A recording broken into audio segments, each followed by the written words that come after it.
Have you ever noticed how a familiar room suddenly feels different when the lights go out? The shadows seem larger. Every small sound feels louder. Your imagination starts filling the darkness with things that probably aren't there. Even adults who know there's nothing to fear can still feel uneasy in a dark room. But why? If darkness itself can't hurt us, why has it frightened humans for thousands of years?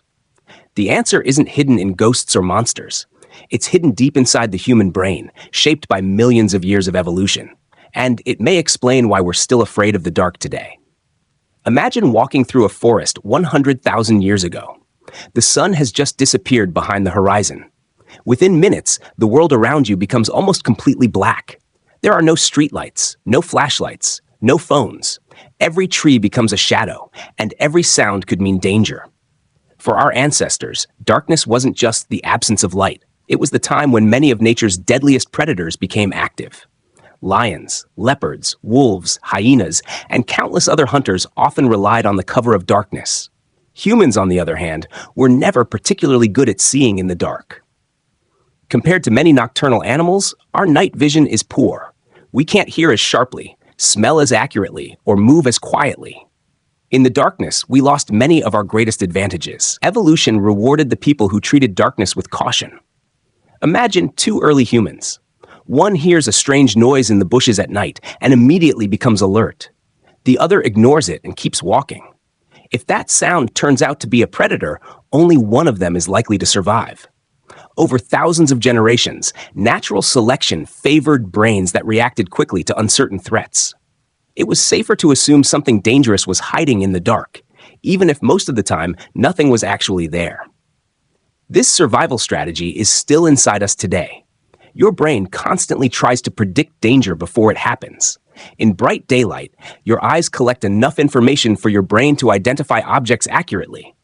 But in darkness, much of that visual information disappears. Instead of saying, "I don't know what that shape is," your brain often fills in the missing details using imagination and past experiences.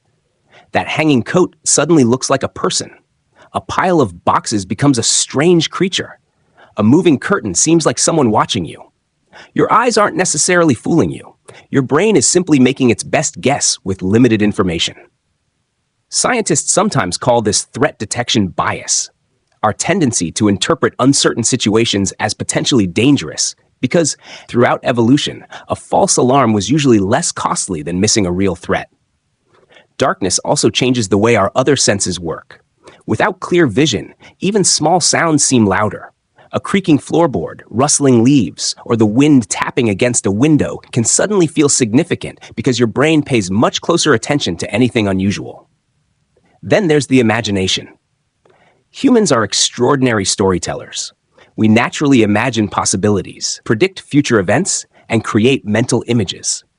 This ability helped our ancestors plan hunts, avoid danger, and solve problems. But it also creates monsters where none exist.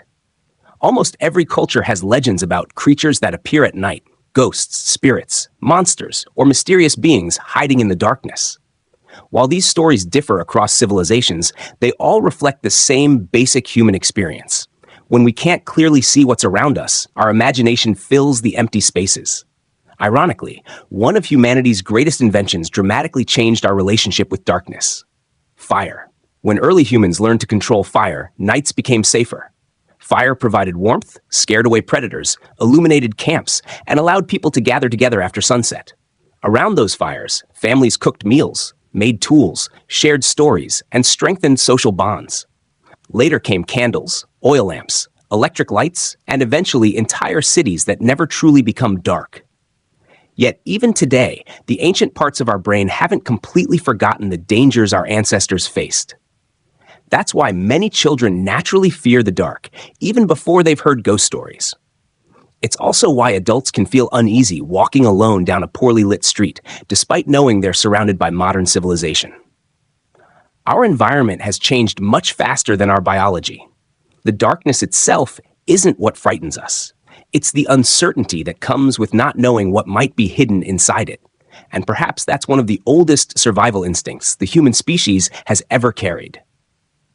Darkness has always been part of the human story. Long before cities, electricity, or even written language, night was a time of uncertainty. Our ancestors didn't fear the dark because it was evil. They feared it because they couldn't see what might be waiting beyond the firelight. Today, most of us live in homes protected by locks, lights, and technology. Yet our brains still carry the instincts that once kept our species alive. Every shadow, every unexpected sound, and every uneasy feeling in the dark is a small reminder of the world our ancestors survived. So perhaps the real mystery isn't why humans fear the dark. It's why a survival instinct that evolved hundreds of thousands of years ago still shapes the way we feel every single night.